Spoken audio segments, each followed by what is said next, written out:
Welcome to the campus of Richmond High School for tonight's North Coast sectional playoff game between the hometown Richmond Oilers and the Clayton Valley Eagles. I'm Carl Foster along with Coach J.C. Farr. J.C., you have to be excited. You are born in this area. You know what this means to the city of Richmond, but clearly the Eagles have flown high as the number 9 seed getting ready for this semifinal game, with the winner getting an opportunity to go and play at the arena in Oakland. Big game tonight, semifinals of the NCS Division II playoffs, and the Eagles from Clayton Valley, they're upset with their seeding. They came in and they upset the number 1 team, Tennyson, so they're happy to be here tonight with an opportunity to make it to the Coliseum tomorrow. Well, needless to say, we're here with the Mechanics Bank pregame show. Once again, this is Carl Foster with J.C. Farr for tonight's playoff game between the 19-7 Richmond Oilers against the 19-9 Clayton Valley Eagles, led by Troy Sullivan. J.C., clearly, Coach Collins from Richmond High has had a really interesting year. He's gone through a lot of adversity. They've had injuries. They've had kids that could not finish the season.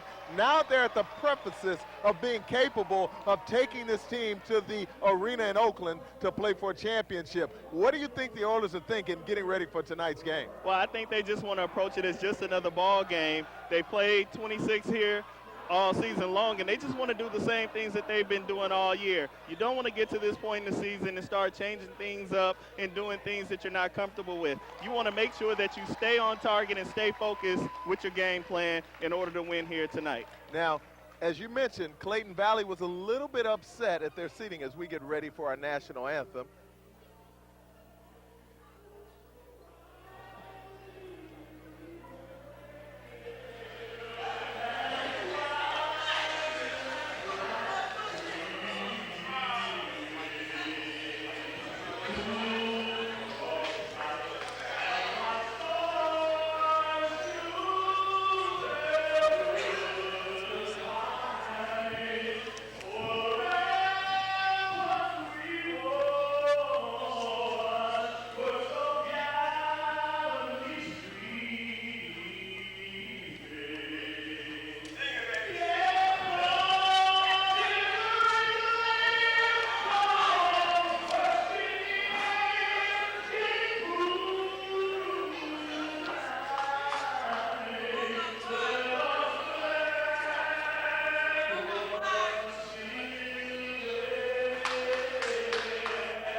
One of the things that we have to do, JC, after that tremendous rendition of the national anthem is really talk about what is really at stake tonight. The team that wins tonight has an opportunity to get a guaranteed trip to the NorCal Finals. So this game means a lot because it guarantees that your season's going to continue regardless of what you do at the arena in Oakland. As a coach, how do you prepare for that? Well, it's tough because you know that a lot is riding on this ball game, and you don't want your kids to get uptight thinking about all the pressure of what's at stake here. You want them to settle down, like we said, and just simply play it like it's just any other game. Otherwise, you'll get kids that may be a little bit uptight and maybe become unfocused. So therefore, at the start of this ball game, you want them to come out and play their game. Richmond is an up-tempo team. They like to score a lot of points. They like to get a lot of things going in transition and play above the rim. On the other hand, we have Clayton Valley with contrasting styles. They want to slow this game down just a little bit, Carl, and keep the score down. They know that if they get into a game played in the 70s or 80s, they may have a trouble with the Oilers. Well, as we can see on that first play, the Oilers were able to get the ball to their star senior power forward, number 34, Orlando Arnold. He has his brother, Ronnie Arnold, who plays on the team as well. That's Wendell McKinnis, number 31. Getting a shot up early from the tray land. An offensive rebound by Arnold, and he puts it back up and in. So immediately, the Oilers are able to showcase that ability to go to the offensive glass. Yes, they have tremendous strength down low with number 34, Orlando Arnold, and he showed that strength there, collecting the offensive rebound and putting it back up strong. Richmond is led by a big three-headed monster. They have three scores, averaging in double figures, led by number 31, Wendell McKinnis, who led the ACCAL with over 31 points per game. Oh, that's a nice quick push that time by the Eagles. It was rebounded by McKinnis as number 33, Adam Karp, the 6'7 senior, missed a little push shot right around the rim. That rebound goes to their star player, number 24, Drew Menez. Oh, putback is no good. Richmond out on the break. Oh, and a tackle that time by number 12, Nick Tong. Let's go ahead and set the starting lineups for the two teams. Richmond High is, of course, the home team in white. They're led by number 3, Leslie Hudson, number 34, Orlando Arnold. Number 10 for the Oilers is Jameel Gatewood as that basket goes up and in. And also out there on the floor is number 31, the dominant talent, the junior, Mr. Wendell McKinnis. He's guarding number 33, Adam Karp, for the Eagles. Number 22 is Travis Ford. There's the point guard, number 32, Christian Rojas, the junior. Number 12 is Nick Tong, and that's their star player, Drew Menez, who's able to get a shot to roll in to put his team down 4-2. We've got 6:30 left to go here in the first quarter.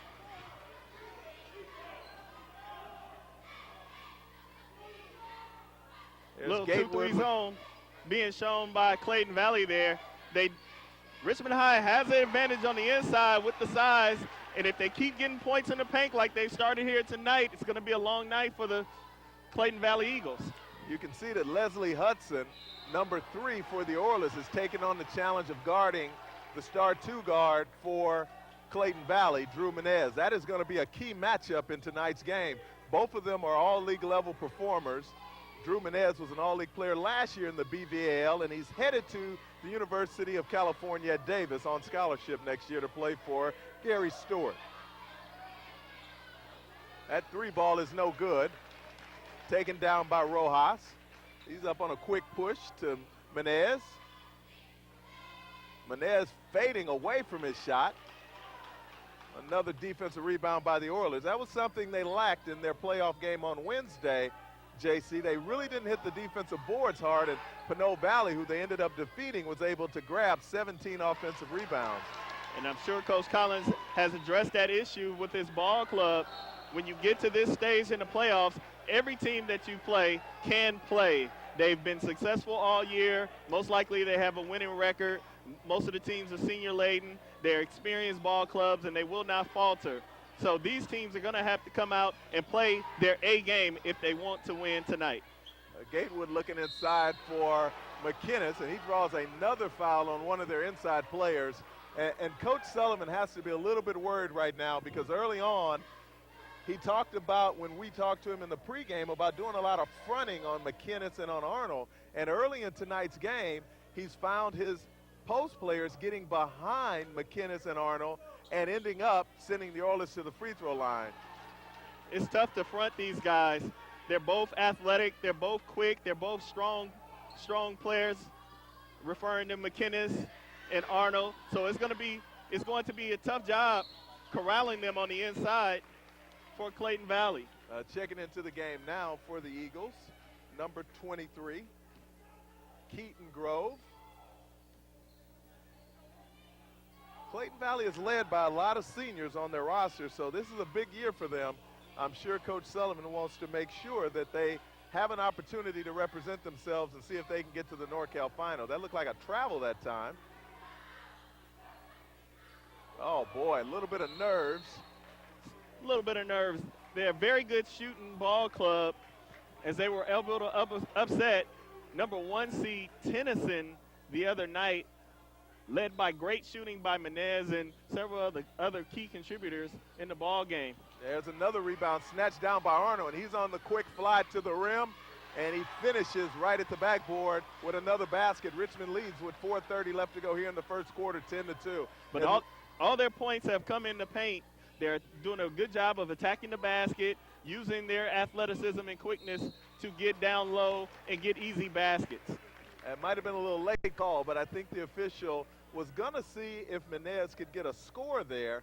And a lot of coaches really hate that philosophy, JC. I know when I coached, I hated when a referee would see if a guy made a basket to call a foul. It's either a foul or it's not.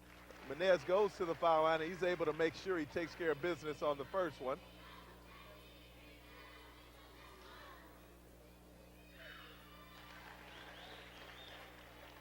That basket, that free throw makes it 10-4 with 4:17 to go in the first quarter. Richmond High up early here in this Division II NCS playoff game. A little volleyball being played by Richmond as Kellis Love tried to throw it off the backboard to Wendell McKinnis, but he wasn't able to complete the pass. Here comes Rojas into the front court for the Eagles. Quickly looking for Menez. I think he's going to get a lot of touches tonight, and he gets that one to roll in and pulls his team within 4. I got a feeling, JC, they're going to really need him to step his game up. He had 30-plus in their game the other night in their win against Tennyson, and I expect to see him in that range tonight. And there is the high-flying, dramatic number 31, Wendell McKinnis. And Clayton Valley is going to have to adjust to that. They're not used to playing against teams that are high-flying and play above the rim. So it's up to them not to be in awe when Richmond dunks and instead treat it as another basket and get back on the offensive end. They can't get caught up in the high-flying acts of Richmond High, or they may get blown out here tonight. You can see they've got a little bit of a mismatch here on the interior as Arnold isn't able to come down with the ball. McKinnis on a goaltend. Credit that basket to number 12, Nick Tong. His team now trails 12-8. Good steal that time by Tong. They were able to front Arnold on the entry pass from out of bounds.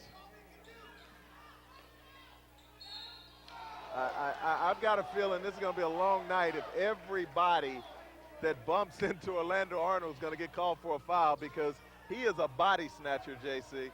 Yes, he is a very physical presence on the inside for the Oilers, and he's able to take the contact and still have an opportunity to finish at the rim. Richmond already struggling a little bit at the foul line. That's the one bugaboo that they have had problems with in their last 6 games. They've been averaging over 90 points in their last 6 games, but they're shooting about 60% from the foul line as a team.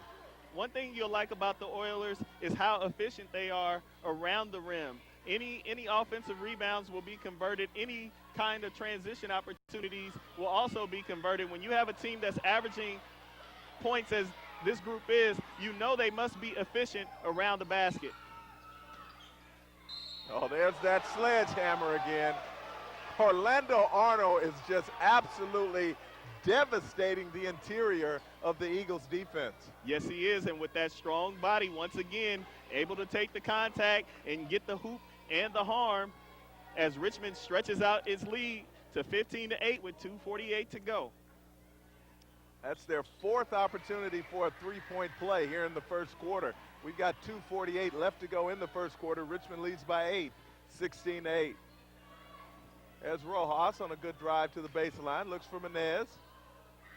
Drew takes it to the basket, takes a little bit of contact, and is able to stop it. I've got a feeling they're not going to be able to stay in that man-to-man defense against Menez. He's really got a lot of different ways he scores.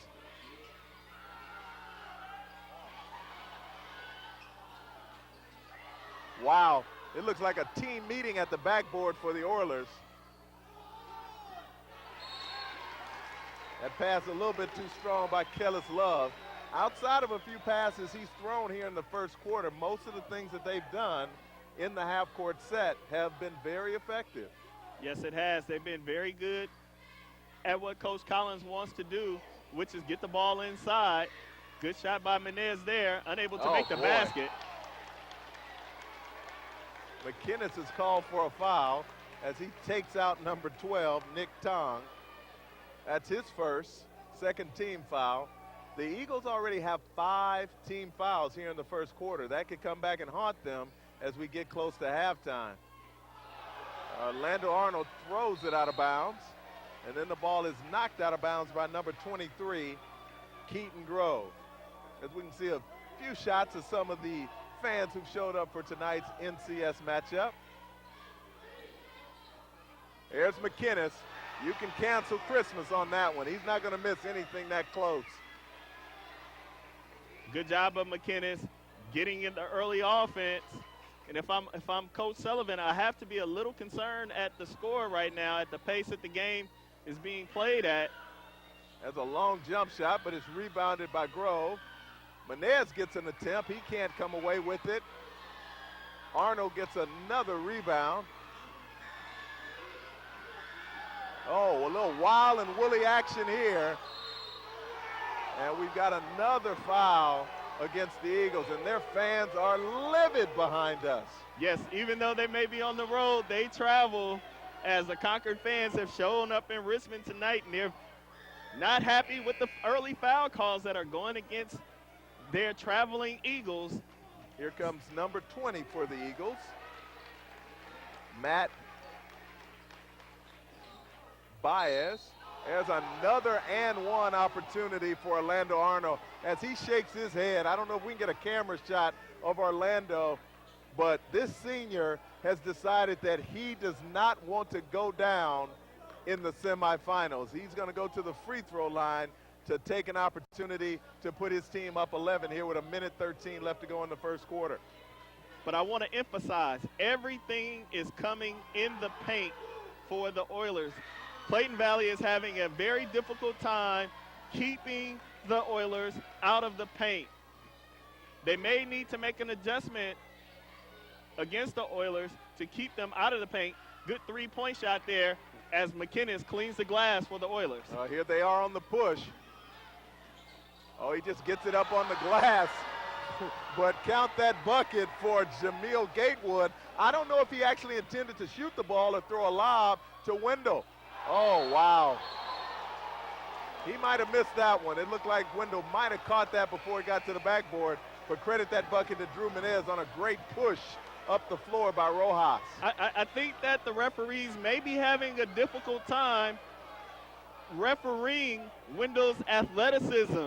He's been called for a over-the-back call and a couple goaltending calls that might have been a little bit questionable, but he's a very athletic player, and they'll have to make the adjustment to how he is playing this ball game, or he'll have to make an adjustment to how they're calling it. Well, one thing's for certain, Drew Menez is going to have to really put it on because none of his other teammates can really get untracked right now. Oh, great step back that time. The ball is tipped up. It doesn't go in. Menez has it knocked out of his hand, and it, with 4 seconds left, goes into the hands of Kellis. He fakes. He tries to pull a shot up, but he doesn't get a call, and he's going to end the first quarter on that play. Good first quarter for Richmond High. For a team averaging, JC, over 90 points, they've already put up 25 points in the first quarter as we get a chance to talk about our sponsors. This game is brought to you by KCRT Information Network, City of Richmond Television. Brought to you by Comcast. Brought to you by MK Productions. Sponsored by the Local 790 of the SEIU, leading the way. And sponsored by Gary Toretta, Security Pacific Real Estate Brokers Company. By the Mechanics Bank, Smart and Easy Checking. For sponsorship information, please contact MK Productions at email d_wells@sbcglobal.net, phone 1-877-683-8361. Maybe we can take some time right quick and go ahead and go through our keys to the game as we get ready to start the second quarter. Richmond leads at the end of the first, 25-12. We'll take some time and wait till our first dead ball. Here comes Richmond pushing it in. For Clayton Valley, don't listen to the crowd. You don't want to get caught up in the home crowd of the Richmond Oilers. Constant ball and player movement. We haven't seen many ball reversals tonight. They've been doing a lot of first-side shots. Watch out below. In other words, watch out for the dunks that the Oilers have and not get caught up in the high-flying acts of the Oilers. That's a good steal that time by Adam Karp, number 33, the 6'7" senior. Here comes Ford towards the basket. His shot's no good. Rebound by Arnold. Let's see if they can get out on a fast break. Boy, he is trying hard to get that steamroller going, but he got stripped clean. Looked like that might have been a double dribble.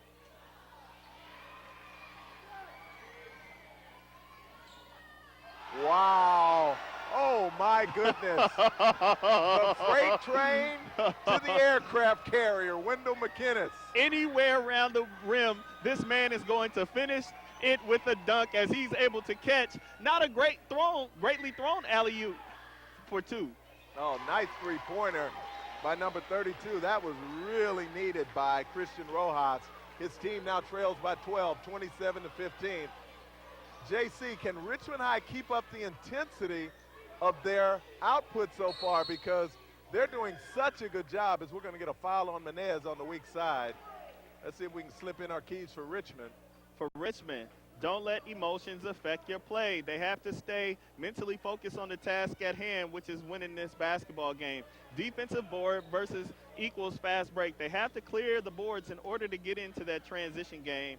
And cross Hudson early and often, which refers to Leslie Hudson, who's their third double-figure scorer. They need him to be active in their scoring tonight to win tonight's ball game.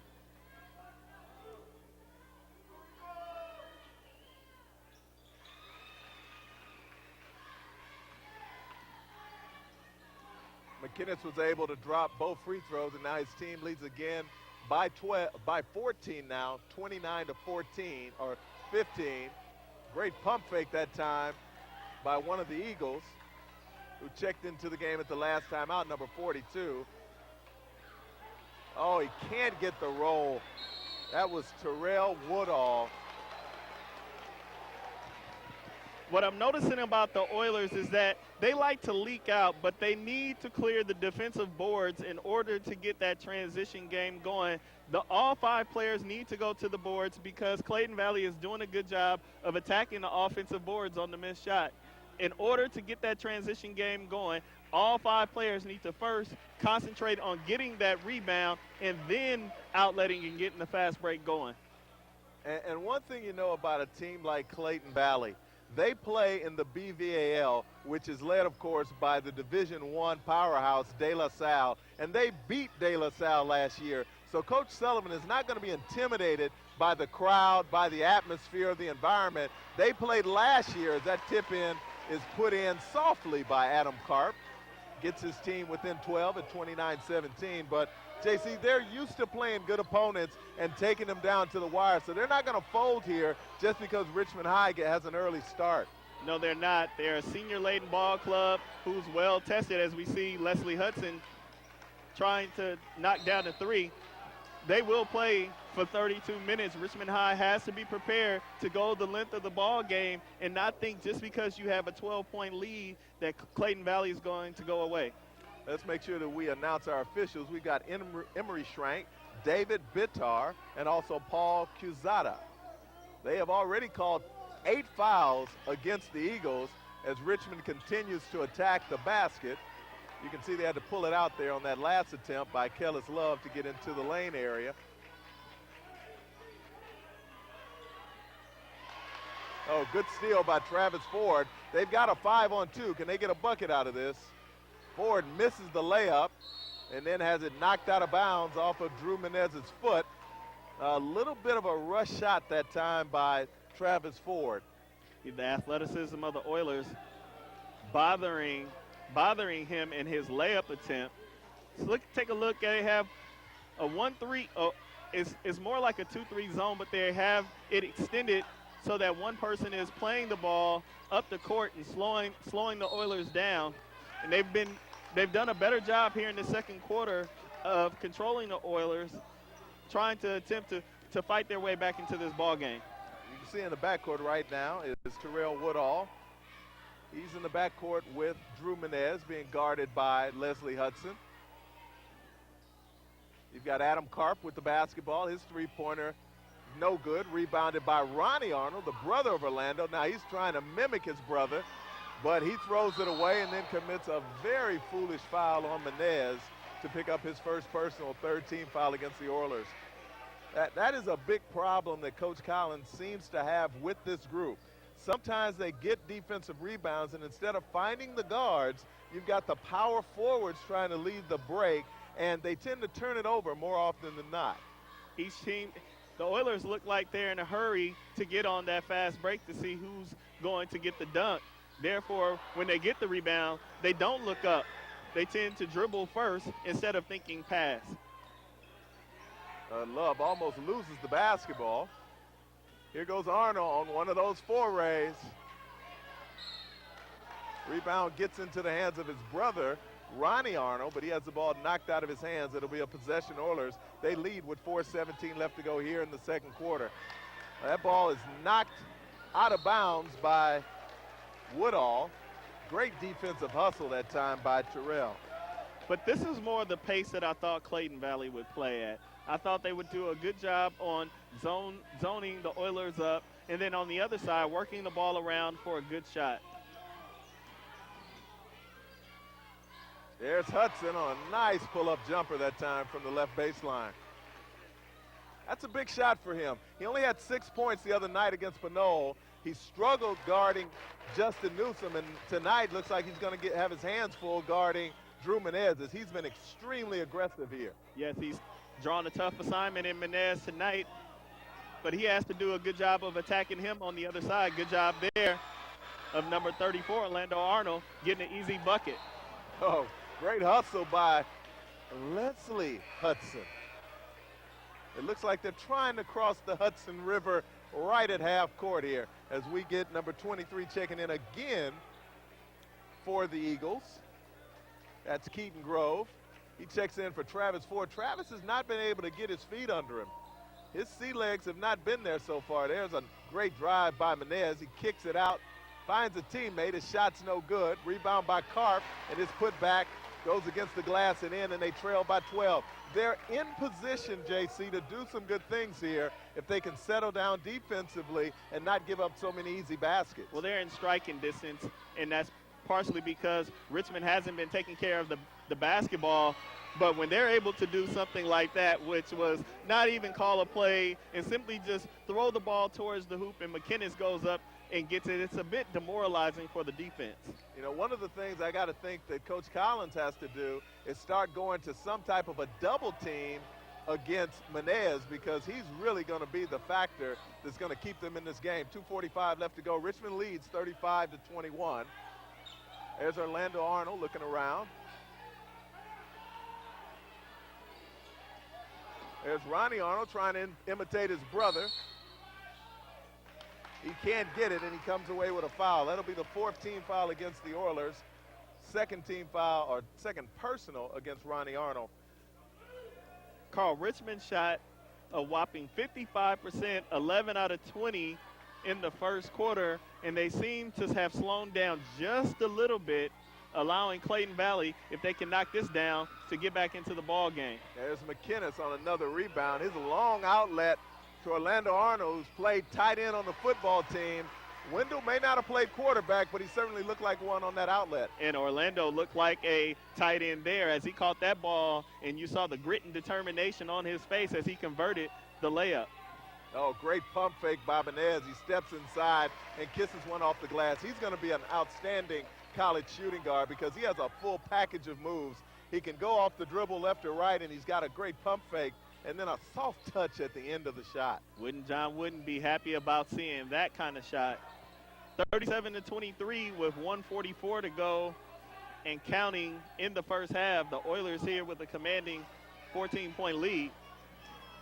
There's McKinnis, and he just goes in and smash dances that basket to put his team up by 16 with just under a minute and a half to go. It's the power, Carl.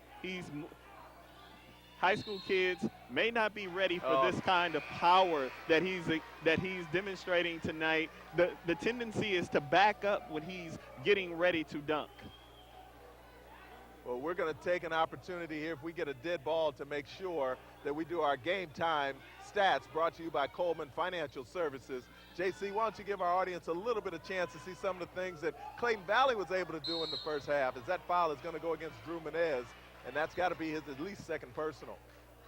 Clayton Valley struggled in the first quarter, only shooting 5 for 18. They've basically continued with that trend here in the second quarter. That was only good for 27.8% from the field. They'll have to pick it up here late in the first half. They want to win tonight's ball game. I think Wendell might have thought that free throw was going in because he didn't even contest the offensive rebound as Menez comes down with another one. Good high post handoff. Menez's shot is tossed to Gatewood as Kellis Love gets on the spinorama and puts his team up by 18 here in the first half. Richmond leads 41-23.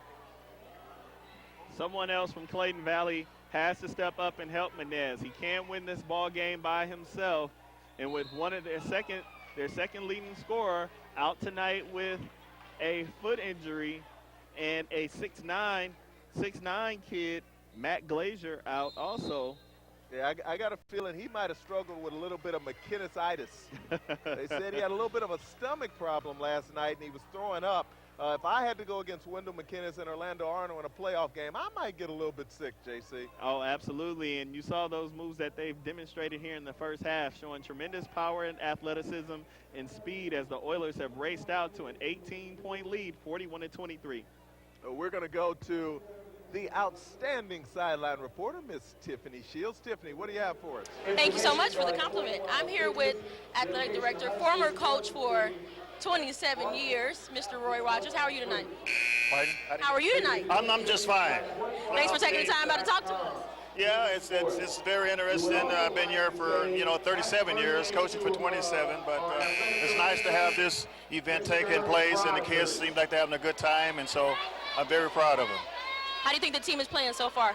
Right now, they're playing the kind of basketball that Richmond High is commonly playing, up and down the court, playing above the glass, and that's what it's all about. Show a little athleticism. That's right. Thank you for talking to us tonight. Okay, no problem. Back to you guys. Well, I have the privilege, Tiff, of having played in one of those 27 years that Coach Roger coached, as we can see the freight train, Orlando Arnold.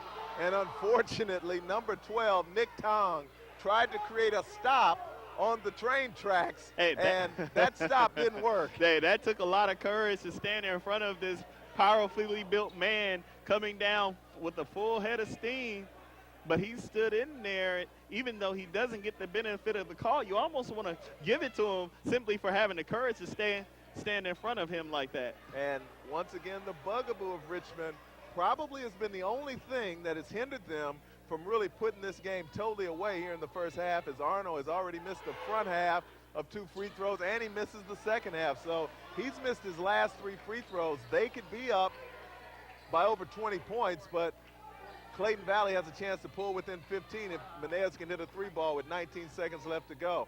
Oh, that's a push-off. He got away with one on that one, and he's able to drop that silky smooth jumper and get his team just a little bit closer. We got 9 seconds left. There's Gatewood over to Arnold. Oh, wow.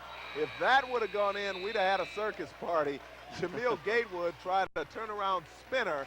He wasn't successful, but that is the end of an incredibly successful first half for the Richmond Oilers. They lead 41-25. Very good half for the Oilers. Coach Collins has to be happy with what his ball club has accomplished thus far in the first half, being led by the senior Orlando Arnold, who's done a very, very good job of attacking the basket. They've gotten a lot of points in the paint here in the first half. As we take a look at our stat sheet, Orlando Arnold has 17 points, with Wendell closely behind with 16, and that's been the recipe for Richmond High most of the year. up until this point. Well, one thing's for sure. When they played the other night here against Pinot Valley, which is an arch rival, they were really emotional, JC, in the first half, and they weren't very sharp. They came out in the first quarter tonight, scored 25 points. You could see that they wanted to play a little bit better than they did the other night to show their fans and the opponent that they're planning on going to the arena at Oakland. And if they can keep this up, they've got a date to play where Jason Richardson and Baron Davis hold court. And you have to be excited, but Coach Collins is going to have to tell them in the half that they have 16 more minutes left to go, not to look forward to it too much. Take care of the job at hand.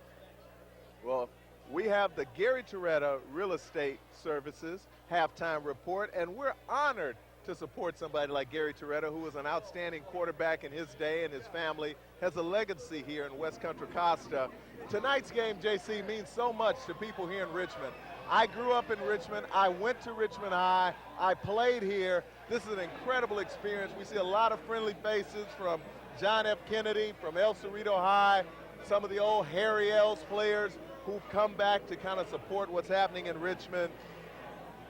We can see that this is clearly a great night. North Coast Section basketball, the Comcast game of the week. What are you looking forward to in the second half? I'm looking forward to more of the same. High flying above the rim action by the Oilers, getting out in transition, not taking the pedal off the metal. You want to go all the way to the zeros, play through the zeros, and I think they'll do a good job of doing that in the second half. So we take a look at our sponsors for this broadcast tonight. This is brought to you by KCRT, City of Richmond Television, by Comcast, brought to you by MK Productions, sponsored by the Local 790 of the SEIU, leading the way, Gary Toretta, Security Pacific Real Estate Brokerage, sponsored by the Mechanics Bank, Smart and Easy Checking. We'll be back in just one moment with tonight's exciting second half of the Comcast Game of the Week.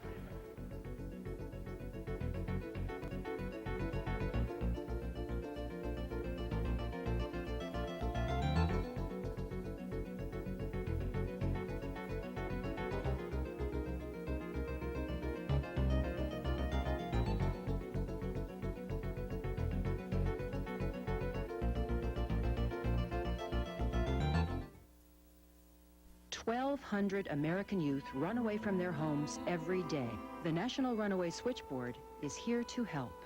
1-800-RUNAWAY. If you are a runaway, thinking about running away from home, or a parent or guardian concerned about issues facing your child, call us 24 hours a day. 1-800-RUNAWAY. In times of crisis, hope is just a phone call away. 1-800-RUNAWAY.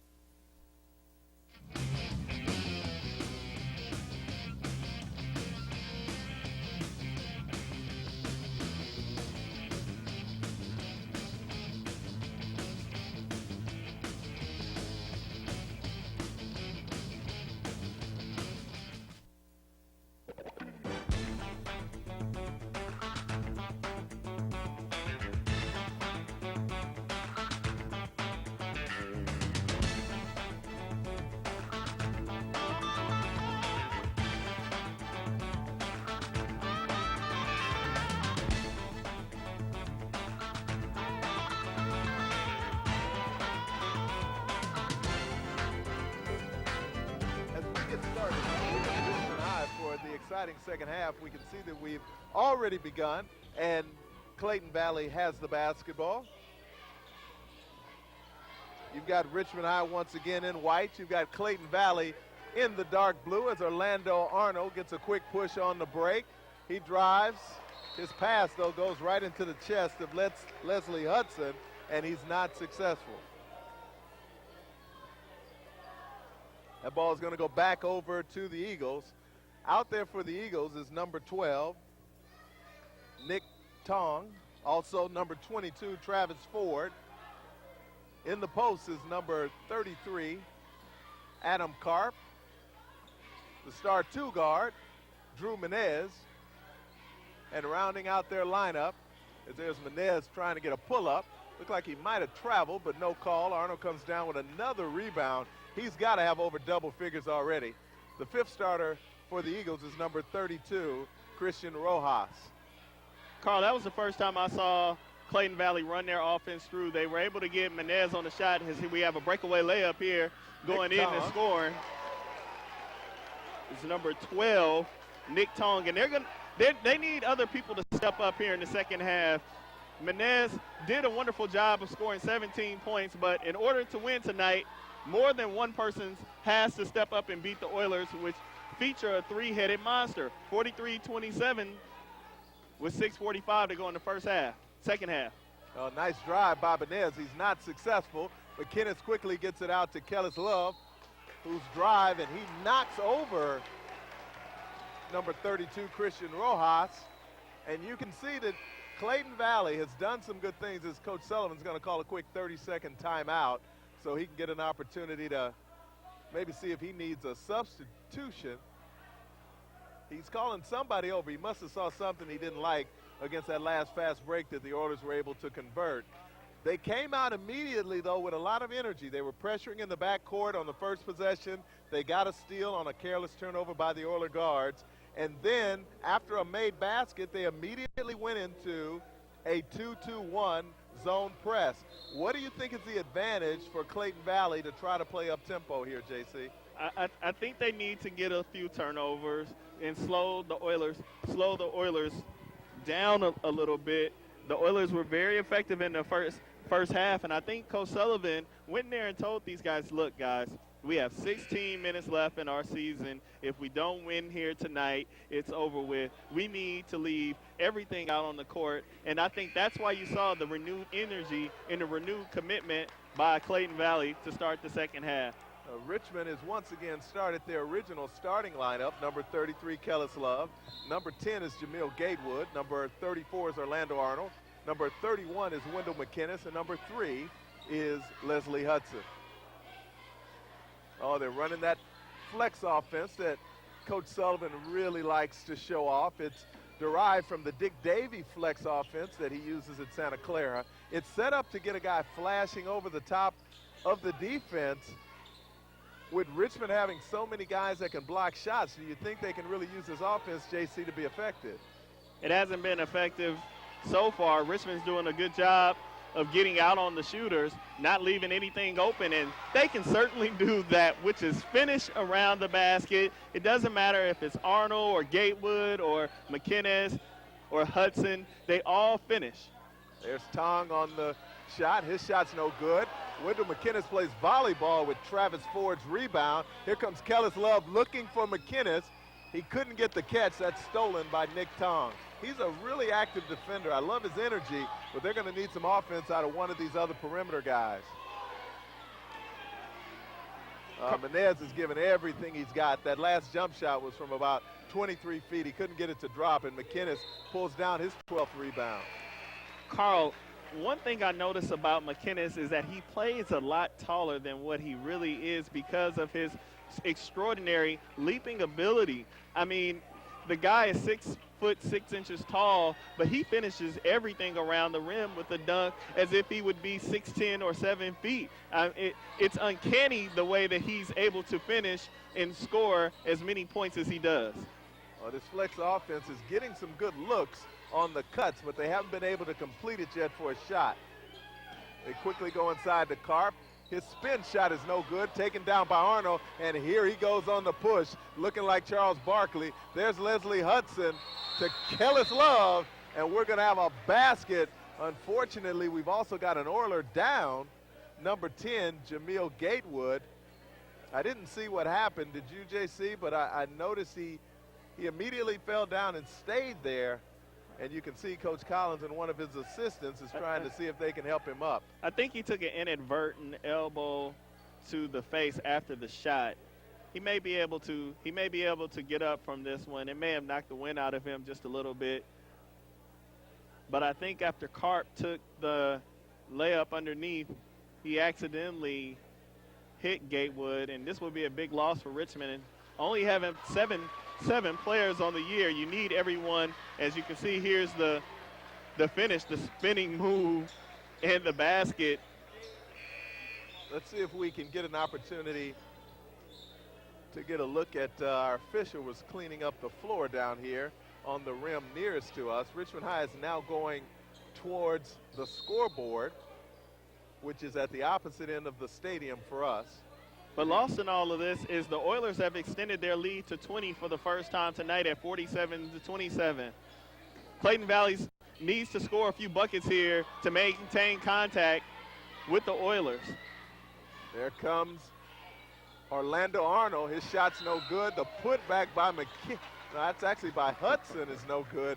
McKinnon tips it in backwards, but that shot's not going to count. Leslie Hudson is going to go to the foul line, and you can begin to feel the energy from the Clayton Valley stands. They have a whole section over here behind their bench, and you can almost sense that they feel that this could end up a foregone conclusion if they can't get something going here in the next 4 minutes and 35 seconds. Yeah, they'll have to narrow the gap to about 10 if they want to have a shot in the fourth quarter against this Richmond High ball club, who looks very confident, very comfortable against Clayton Valley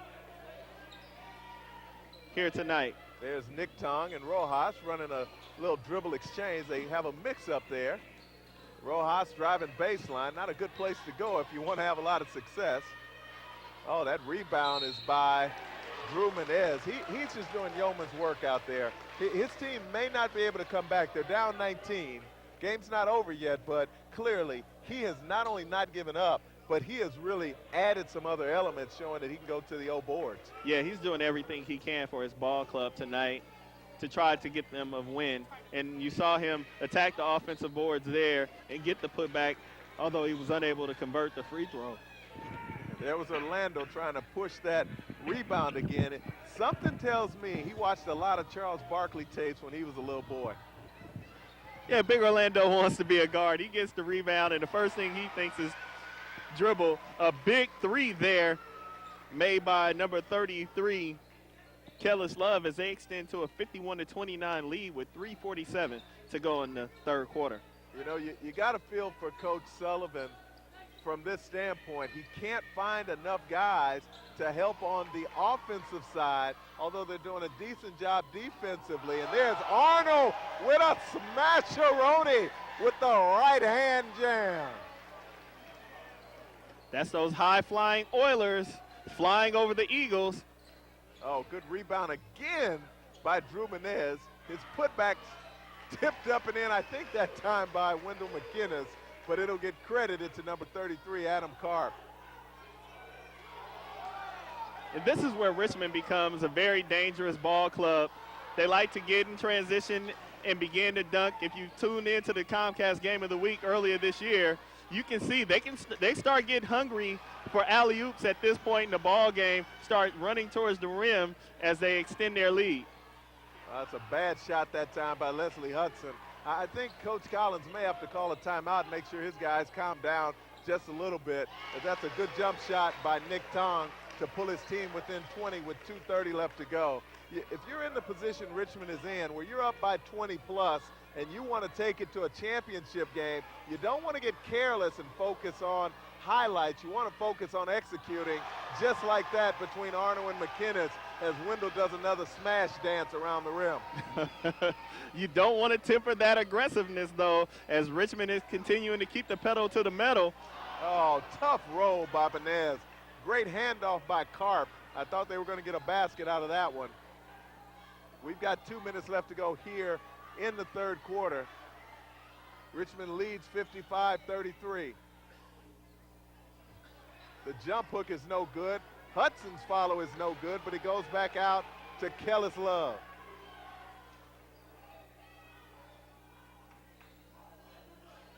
Hudson is just not handling the basketball very well for the Oilers.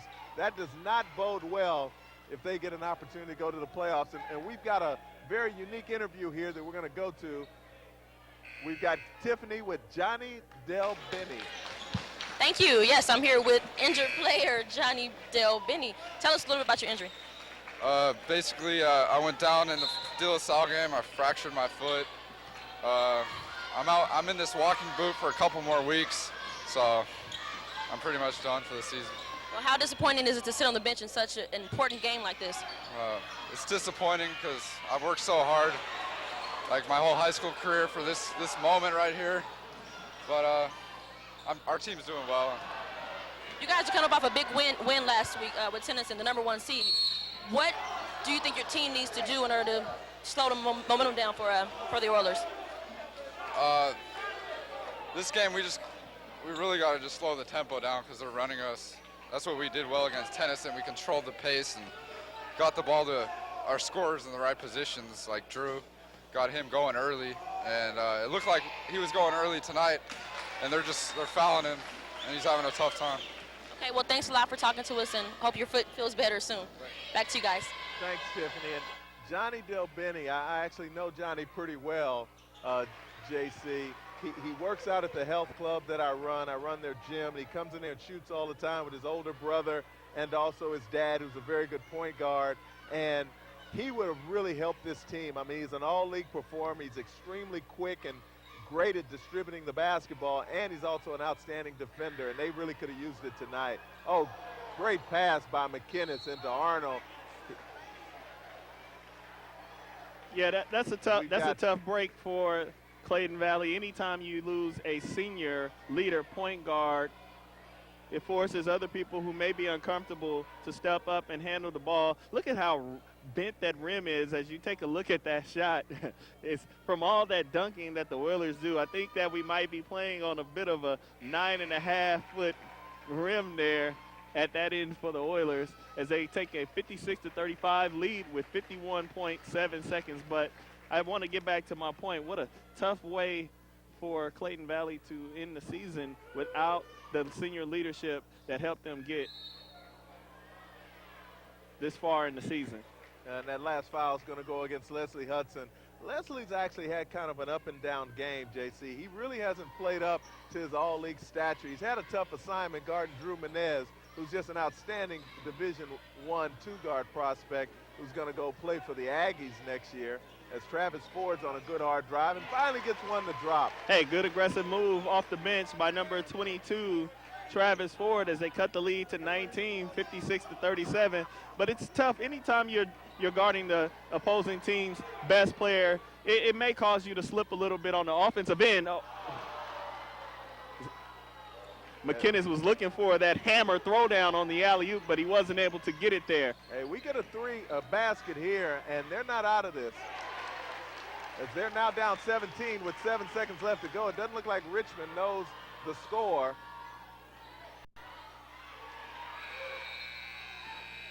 And that shot is no good. It was going to be after the clock. Richmond, although they lead by 17, headed into the fourth quarter, 56-39. I really think if you're Coach Sullivan, you have to feel pretty good as we get ready to talk a little bit about our sponsors. They may be able to make a run here in the fourth quarter, JC. This game is brought to you by KCRT, Information Network, City of Richmond Television, by Comcast, by MK Productions. This game is sponsored by the local 790 of the SEIU, leading the way. By Gary Toretta, Security Pacific Real Estate Brokerage. Sponsored by the Mechanics Bank, Smart and Easy Checking. For sponsorship information, please contact MK Productions. Email d_wells@sbcglobal.net. Phone 877-683-8361. Well, we're going to take an opportunity here in a moment as I just got some additional stats for you to break down, JC. Richmond has the basketball. That's Orlando Arnold with the ball. Gives it out to Kellis Love. His three-pointer's no good. That rebound is... Let's see if we can go ahead and do our Adels Game Time Solutions, brought to you by the Adels School of Basketball. Get the skills you need. Give them a call at 510-520-1926. JC, what are some of the things, if you're Coach Sullivan for Clayton Valley, you can do just to make this competitive? Well, you need to get other players involved, possibly call some other plays for someone different other than Menez, as he's doing a great job. But you need balanced scoring in order to beat a team like Richmond High, which have 3 players who are scoring in double figures. So they need to call maybe a different set, get other people involved, possibly step up a little full court pressure. You have nothing to lose here with 7:27 to go. 56-41, Richmond High with the lead. You know, Richmond is trying a little bit too hard here to get easy plays. If Ford can get this basket and he gets his shot blocked, but he's going to go to the foul line, they can pull within 13. This game is not over. You can see their fans have awakened. Richmond High's kind of gotten sleepy, JC, in the last 2.5 minutes. Yeah, you don't want to rest on your laurels here if you're Richmond High. You do have that 15-point lead, and it has been that comfortable amount all night long, but you want to keep the pedal to the metal all the way to the buzzer. On the other end, Clayton Valley is starting to gain a little momentum here. Number 22 has come off the bench, Travis Ford, and giving them a little bit of spark with his aggressiveness as he doesn't want his season to end tonight in Richmond, California. You know, in fact, one of the things that I know a lot of coaches like to do when they can sense that the game is kind of changing flow. It was a 23-point lead. Richmond High was getting ready to have a party here, and all of a sudden the Eagles decided that this party can't start. We got a lot of seniors, and these seniors don't want to end their last game here on the road. Well, they've gone to a little full court pressure, and it seems to have bothered the Oilers that they turned the ball over on a few possessions here, and another bucket could make this interesting. And that pass is thrown out of bounds by Nick Tong. As we take a look at something, a good timeout by Coach Collins there, as the momentum has clearly shifted over to Clayton Valley, and a three there could cut the lead to possibly 10. As we take a look at Coleman Financial Services game time stats, we have McKinnis and Arnold leading the way once again for Richmond High. McKinnis with 18 and Arnold with a game high 20. 9 for Kellis Love, only 5 for Leslie Hudson. And then they'll need a third player to get into double figures if they want to maintain their average that they've done over the season. On the other end, Drew Menez is once again leading the way with 8 for 24 shooting, which is only 33%, but someone else has to step up here for Clayton Valley, and I think number 22 is going to answer the call. Yeah, Travis Ford has come in and given them a nice energy boost. He played a little scattery here in the first half, and now he's finally got some rhythm. This is really going to come down to if Wendell McKinnis can close the door on Clayton Valley. It's 7 minutes to go, and I'm not a mathematician, but if you just use a little bit of shot clock and play intelligent, as Leslie Hudson's going to have to come out of the basketball game. He's going to have to come out of the basketball game. Travis Ford just had what we used to call a brain fart when I played, when you don't think, you just do, and he shot an air ball from 6 feet with 6:50 left to go. He had got a free turnover from Hudson. They've got to find a way to keep the ball out of his hands because he seems a little nervous of the action right now. Yeah, the Oilers are a little skittish. They're having a little problem with the full court pressure of Clayton Valley as they're turning the ball over. Another one for Clayton Valley, and if they can find Menez sitting here in the corner, it can become. This might be a free one, though, here.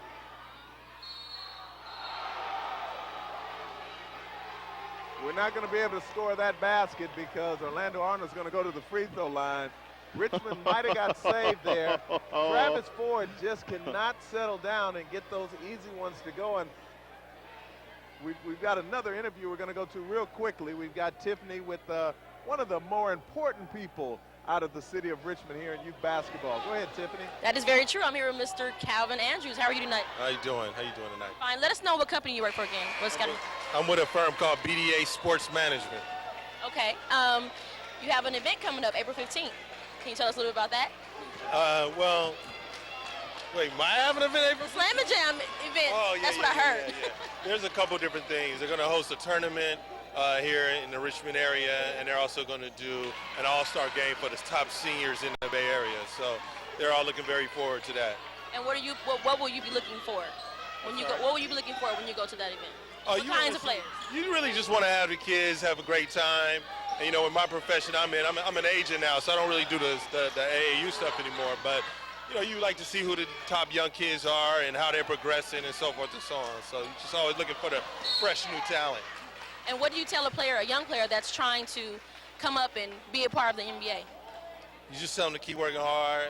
Don't never forget about your dreams, and just keep working hard. Anything can happen. Well, thanks so much for talking to us tonight. No problem. Okay, back to you guys. That was a great opportunity to hear from a young man, Calvin Andrews, who went to El Cerrito High School, played college basketball at Montana State. Oh, great block shot that time by Orlando Arnold. Let's see if Kellis Love can be efficient and make a good play. Oh, we got a block. Is he going to score that? Oh, that should be a good bucket. That should be a good bucket.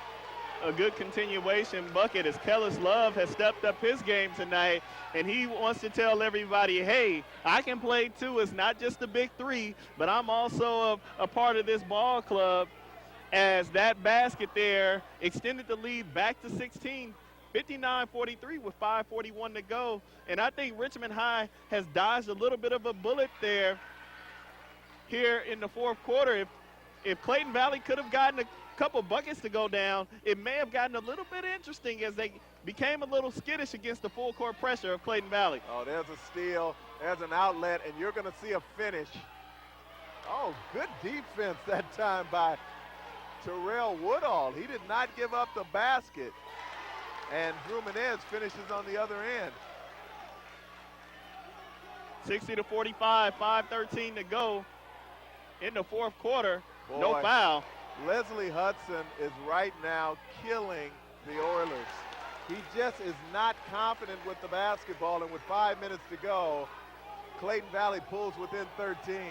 But they have no answers on the bench. They've only have 7 players, and they primarily only play with 6. A traveling call, and Clayton Valley may need to pitch a shutout from here on out to get back into this basketball game. But a big three-pointer here could cut the lead to 10 with about 4 minutes to play, and it's still a chance for the Eagles here.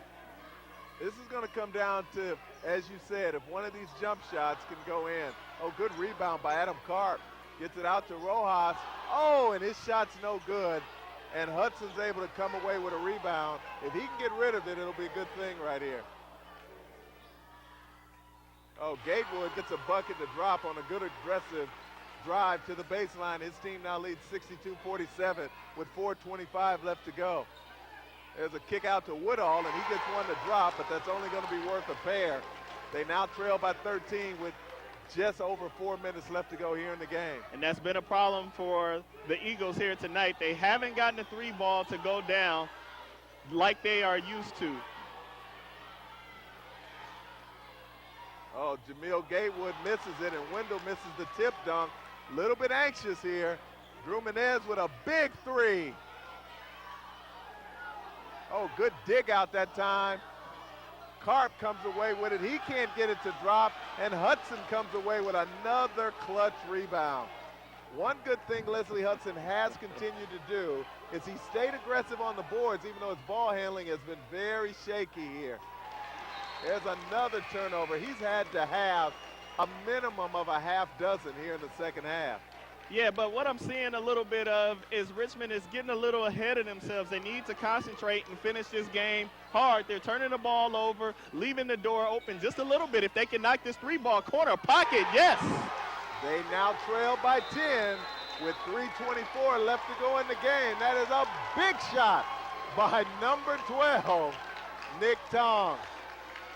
And you can see it all night. They haven't been able to knock the 3-ball down. But they finally get one to go to cut it to 10, and a good timeout by Coach Sullivan as he wants to set up his defensive pressure and get the press set up again to see if they can turn the Richmond High Oilers over once again. We want to make sure that we let our viewers know when there are other opportunities to see tonight's game. If you're watching it on Comcast, channel 27 or 26, it's in Oakland, Richmond, and El Cerrito. It replays at 12 noon, 4 p.m., and Tuesday at 4 p.m. If you're watching on channel KCRT, channel 28, it's on Saturday at 7 p.m., Sunday at 11 a.m., and then replayed again on Wednesday night at 9 p.m. I got a feeling here that Wendell McKinnis and Orlando Arnold are going to do a lot of the ball handling instead of Leslie Hudson. because they need to make sure that the strongest people with the ball are holding on to it. And that is called a windmill, folks. And just like that, they answer the three-pointer with a monstrous throwdown. Oh, and here he goes again. Oh, no.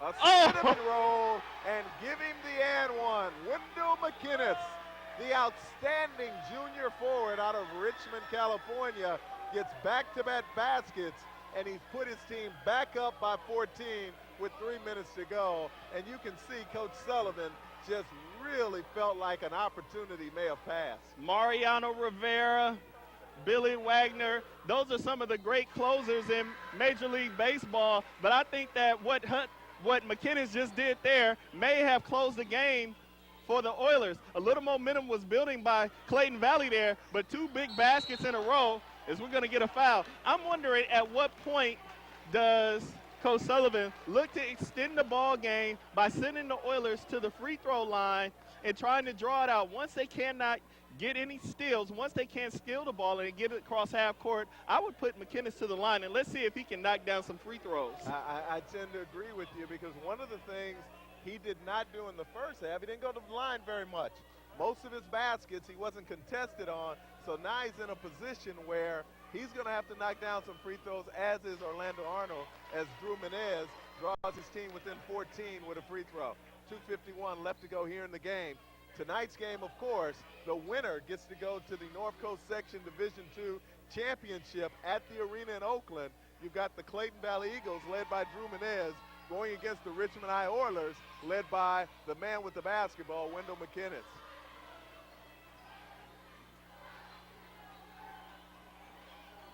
Now, if they're just patient, it's going to be very hard for Clayton Valley to get back in this. But see, no one wants to contest Wendell on any of those shots for Clayton Valley. They're pretty much conceding the basket once he gets into the key. And tough foul call that time against Hudson, as Menez is going to get a chance to go and get that 2 points right back. His team trails by 16 with 2:26 left to go here in the Comcast game of the week. Looks like number 33, Adam Karp, is going to check back in for the Eagles. He checks in for Terrell Woodall. Woodall gave a good performance, knocked down a big jump shot right above the top of the circle. Actually, he's going to stay in the ball game as Menez gets his second attempt. Oh, that's his first attempt. He gets the first one to go in. They trail now by 15. I got a feeling your strategy is going to come into play because they can't keep giving up easy layups and dunks as Orlando Arnold pulls down his 15th rebound of the game.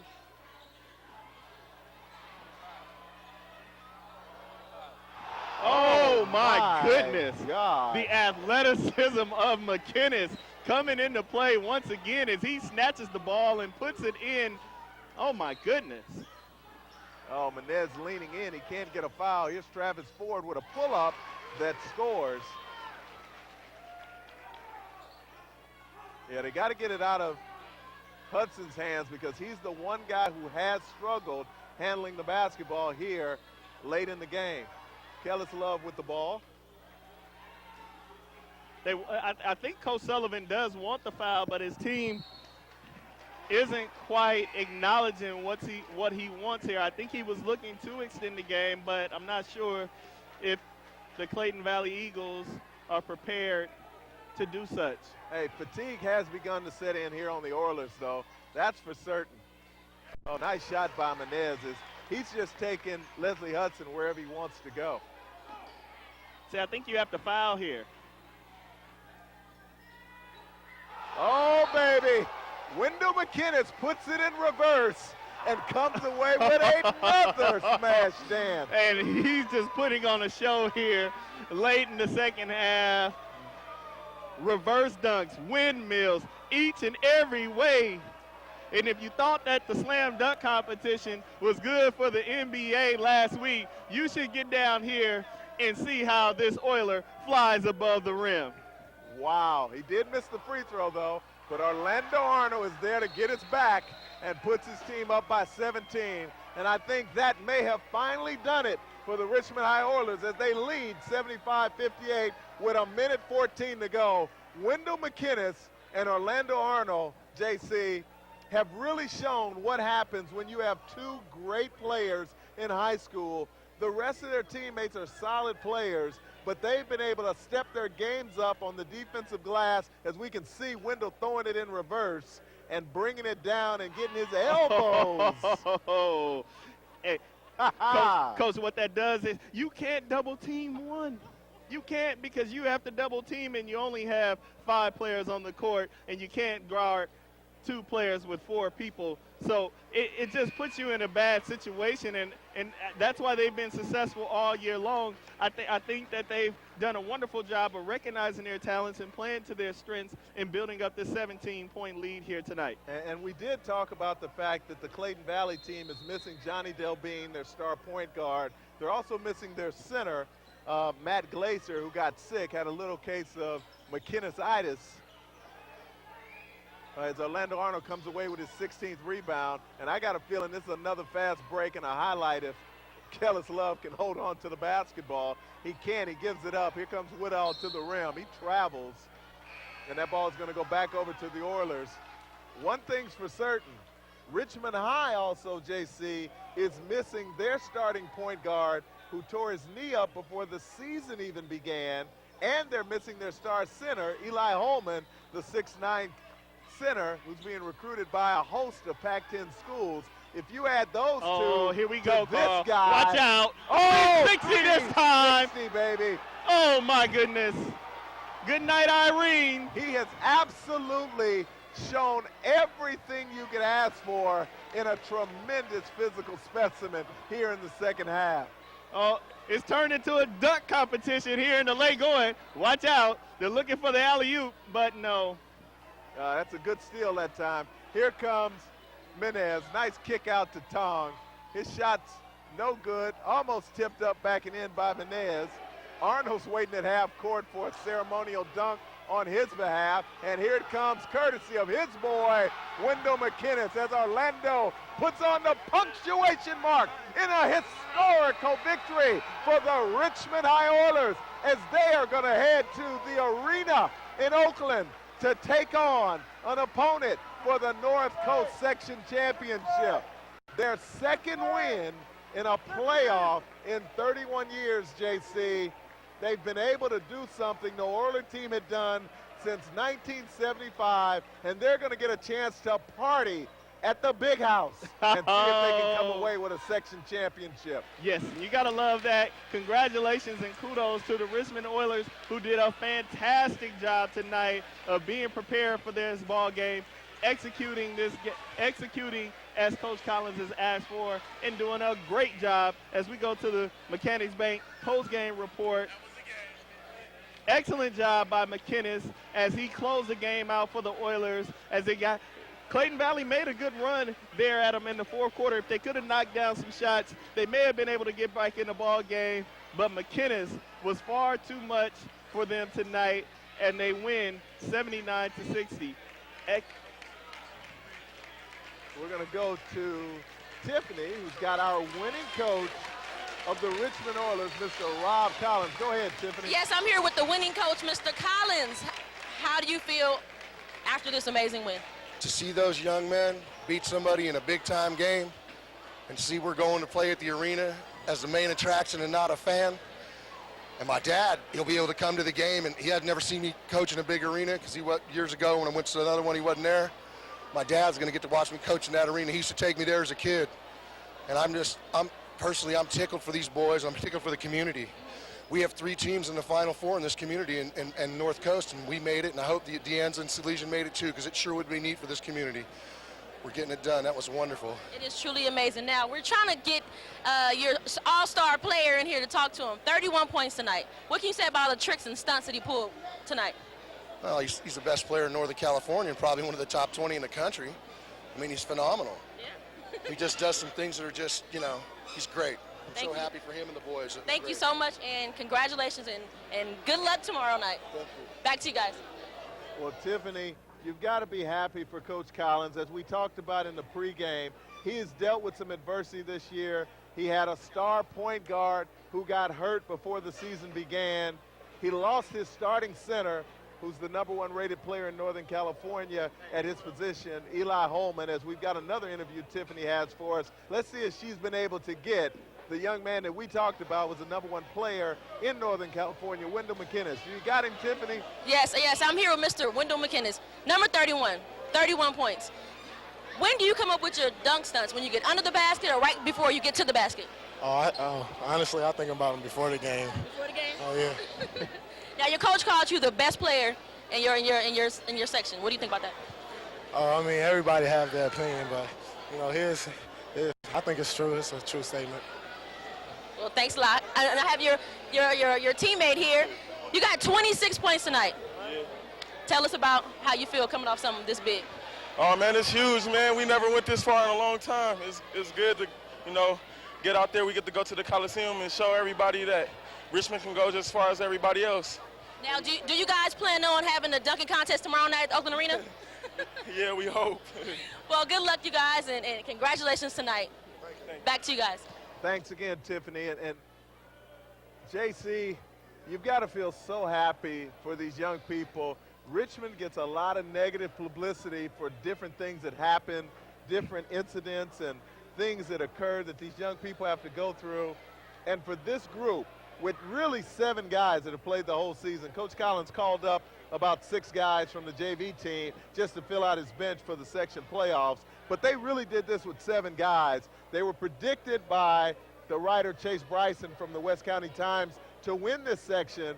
With Tennyson being knocked off, they had to take on Clayton Valley tonight. They were able to be victorious. What do you think of their chances tomorrow night in the section championship? I think they have a wonderful chance. When you come from a community such as this and you're able to fight through the adversity, the game becomes the fun part. It's the time that you leave all your personal problems on the sideline and you focus on the task at hand. And if they do that tomorrow at the Coliseum, I think they have a great chance of being NCS winner.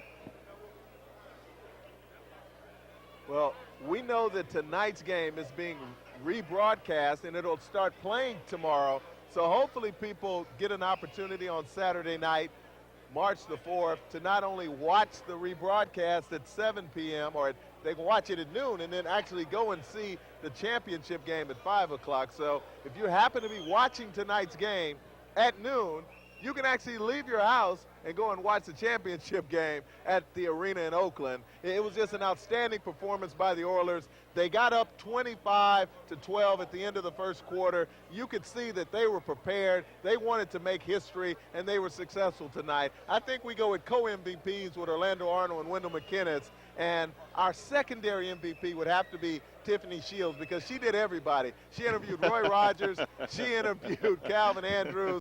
She called up the coaches and players. I mean, she was on the money tonight. Yeah, she did a wonderful job, and the players did a wonderful job as well. Like you said, with only 7 players, everyone contributing. I mean, it's hard to get a team out on the floor with all the distractions and all the things that are happening in our community to see them, and as well as Deanza, as well as Salesians, and as on the girls' side, Pinole Valley, who's 27-0. You have to give credit to Ron Williams up there at El Cerrito to get those girls playing, who are also playing for a slot tomorrow in the game. So it's really good to see these teams doing well, both on the court and bringing pride to the community of Richmond.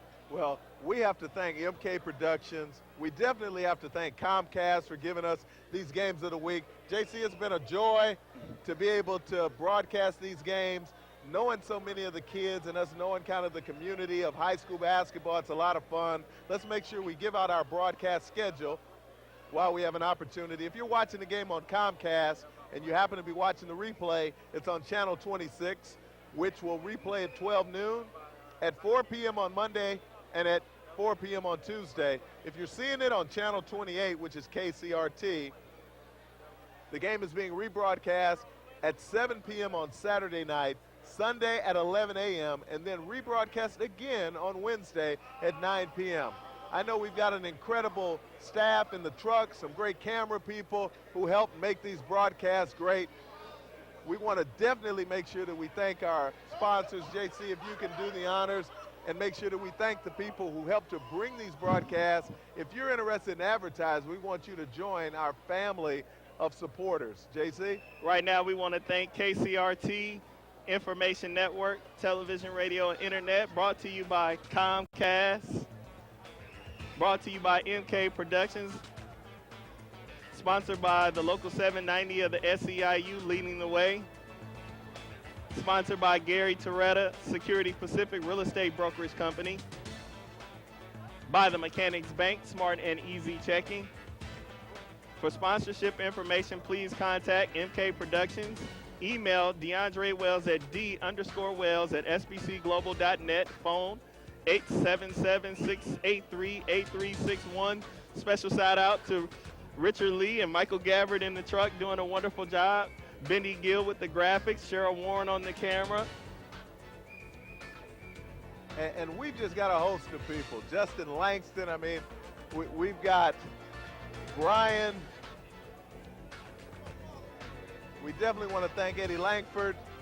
We got to thank Calvin Miles. I mean, my goodness, it goes on and on. As we saw all the Richmond legends come out here to Richmond High School, as you can see the blanket where the great players in history at this school have gone, Richmond High was victorious, and they will head to the arena in Oakland to take on somebody that's going to get a thrashing from the air attack.